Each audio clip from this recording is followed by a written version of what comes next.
Olá pessoal, eu sou Chaves da História, trazendo um vídeo para vocês aqui sobre o Afeganistão, sobre a Revolução Afegã de 1978. Mas antes da gente passar para o vídeo, deixa o seu like aqui no canal, se inscreve, ativa o sininho para você receber as notificações de todos os nossos vídeos, beleza?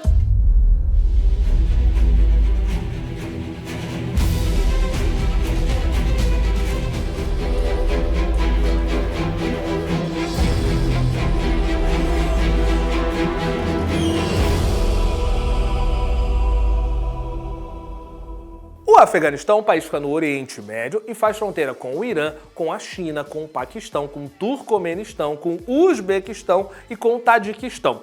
Até os anos 90 ele fazia fronteira com a União Soviética, que deu origem a alguns desses países. A população é de cerca de 4,5 milhões de habitantes, com diversos grupos étnicos. Provavelmente os mais importantes são os pastuns, que na verdade são um grupo que dão origem à ocupação daquela região, ainda quando era chamada de Pérsia. Depois de ser chamada de Pérsia, aquela região que incluiu o Afeganistão vai sendo fragmentada em áreas que vão receber depois os nomes dos países que nós conhecemos, como o próprio Irã, que é ali ao lado. Mas a região que corresponde ao Afeganistão dá origem a dois impérios entre os séculos XVIII e XIX, o Império Otáquio e o Império Durrani. Depois disso, a região vira um emirado em que há um governante que exerce as funções legislativas, judiciárias, religiosas, até que em 1919, depois de uma série de conflitos com os ingleses que iriam dominar aquela região, o Paquistão, e o Irã, que são áreas próximas, conseguem também alguns movimentos de liberdade e o Afeganistão se torna independente por meio de um tratado com os ingleses. Desde a independência até a metade dos anos 20, o Afeganistão começa a consolidar a sua forma política como um reino. Reino esse que está consolidado, na verdade, na metade dos anos 30, 1933 para ser exato, e vai perdurar até 1973, com a sucessão de 3 reis nesse período. Em 1973, o primeiro-ministro de 10 anos antes, e de um cara que ocupou alguns cargos administrativos logo antes desse período, que era primo do rei, dá um golpe de Estado e toma o poder. Assim, Muhammad Daoud dá um golpe de Estado, retira o rei do poder e proclama uma república. República essa que, naquele contexto de Guerra Fria, em 1973, está muito próxima à União Soviética, mas autodeclara-se como sendo um país neutro. Inclusive, com o passar do tempo, o Afeganistão vai acenar para o chamado movimento dos países não alinhados. Nesse contexto, a gente tem a fundação de um partido, o Partido Popular Democrático do Afeganistão, que é um partido de tendência marxista-leninista. Esse camarada, o Muhammad Daoud, ele faz parte desse partido e está ligado a uma das suas facções, a facção Parcham, os chamados Parchamitas.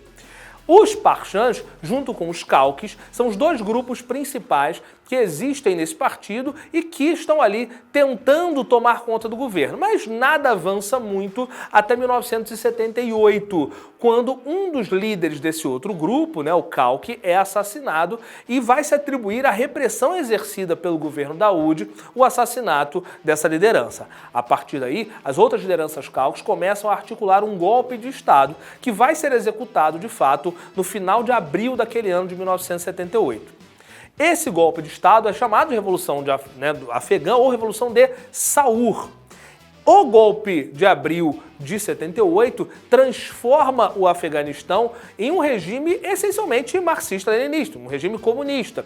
Só que, mais uma vez, não se declara isso. Tenta-se, de alguma forma, esconder essa razão. E é um regime que vai avançar na pauta social. Então vai conceder direitos às mulheres, além do que já tinham sido concedidos na Constituição de 1964, além daqueles que já existiam desde a década de 50. Vai garantir às mulheres igualdade jurídica em relação aos homens. Isso, é claro, vai desagradar aqueles religiosos mais radicais, mais conservadores.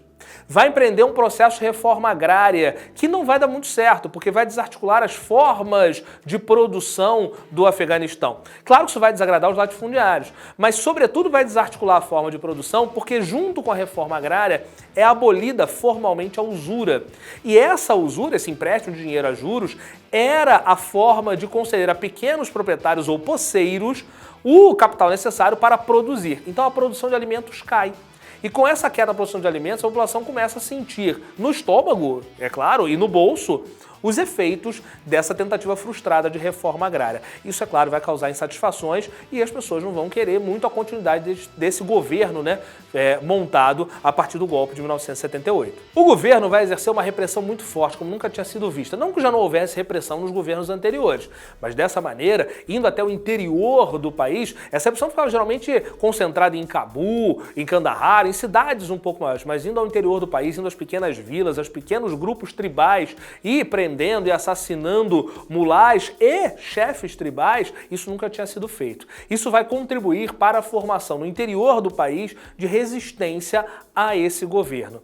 Essa resistência vai alarmar o governo, tanto é que ele vai começar a pedir auxílio por meio de seu presidente, um cara chamado Tarak, vai começar a pedir auxílio à União Soviética, que vai começar a despachar tanques, pessoal disfarçado, o serviço secreto soviético, a KGB, começa a fazer a segurança do presidente afegão, até que a situação começa a sair cada vez mais do controle ao longo do ano de 1979. Vai lembrar que nesse ano a gente tem no país vizinho a chamada Revolução Islâmica Xiita do Irã. Então as tensões naquela região são muito grandes no contexto da Guerra Fria. Não é à toa que esses grupos começam a se articular no território afegão e no vizinho Paquistão e começam a receber financiamento americano por meio da CIA, que vai introduzir nas escolas, as chamadas madraças, não só as aulas regulares, aulas, né, de ensino do Corão, mas também aulas de tiro. Fica muito claro nesse momento a figura desses revolucionários ou desses jihadistas, como alguns se autodenominavam, chamados Mujahideen, com um míssil, um Stinger, né, no ombro, prontos a atacar o governo afegão. Por isso, a situação sai do controle e vai acabar gerando uma intervenção direta da União Soviética, que, claro, vai ser condenada pela comunidade internacional. Essa intervenção soviética, que vai de 1979 até 89 e que vai ser considerada ali o Vietnã da União Soviética, eles vão se afundar, vai ser inclusive tema de um dos outros vídeos que nós temos aqui no canal. Dá uma olhada nele clicando aqui. Nessa invasão soviética, durante a Guerra Afegã Soviética, é que se passa inclusive o filme Rambo 3, que, lembre-se, o Rambo é aquele cara que é o símbolo da Guerra Fria, é o cara que resolve qualquer situação sozinho. É só ele amarrar a sua faixinha vermelha e ele faz qualquer coisa. Tira sanguessugas, costura a própria pele com a faca desse tamanho, coisas que só ele sabe fazer, só John Rambo sabe fazer. E o Rambo 3 se passa no Afeganistão nesse contexto. Naquele contexto, a gente vai ter o filme sendo dedicado aos bravos guerreiros mujahidins, uma referência a esses grupos armados pelos americanos. Qual não é a surpresa quando, ante o fracasso soviético, os mujahidins começam uma guerra civil entre si e com outros grupos que ali almejavam o poder no Afeganistão. Isso vai gerar uma guerra civil afegã que vai se estender desde a saída soviética por completo, em 1992, até 1996, quando um desses grupos, o chamado Talibã, toma o poder no Afeganistão. De 1996 até 2001, esse foi um grupo dominante no governo, estabeleceu uma política muito dura com relação à população. Valendo-se da chamada Sharia islâmica, da lei religiosa aplicada diretamente à sociedade civil, com algumas distorções em relação ao que seria o original do Corão, esse grupo vai estabelecer costumes sociais muito restritivos. É claro que o mais visível disso é a restrição às mulheres, são obrigadas a sair à rua apenas acompanhadas e usando uma burca, um grande véu que tapa o corpo todo, deixando apenas os olhos de fora. Isso vai fazer com que haja diversas condenações, claro, são julgamentos de valor da sociedade ocidental em relação a esse grupo afegão. Mas não há nenhuma condenação muito forte da sociedade internacional em relação a ele.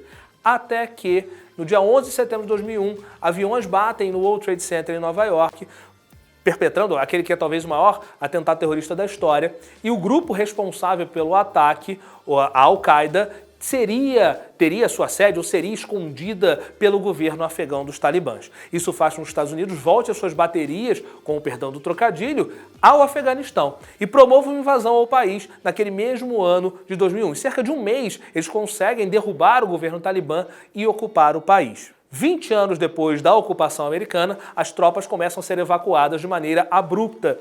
Isso vai levar, claro, a um desespero da população, especialmente a população que apoiou o governo americano durante os 20 anos de ocupação. No entanto, a gente não sabe que rumo esse novo governo afegão vai tomar, justamente porque eles anunciam que serão mais moderados. Mas tudo isso tem a sua origem na Revolução Afegã, na Revolução de Saur, lá de 1978. Fique ligado aqui no nosso canal para ver mais vídeos como esse sobre temáticas atuais ou temáticas antigas que estão, claro, relacionadas ao momento atual. Afinal de contas, é isso que faz a história, que faz entender o mundo em que você vive. Um abraço!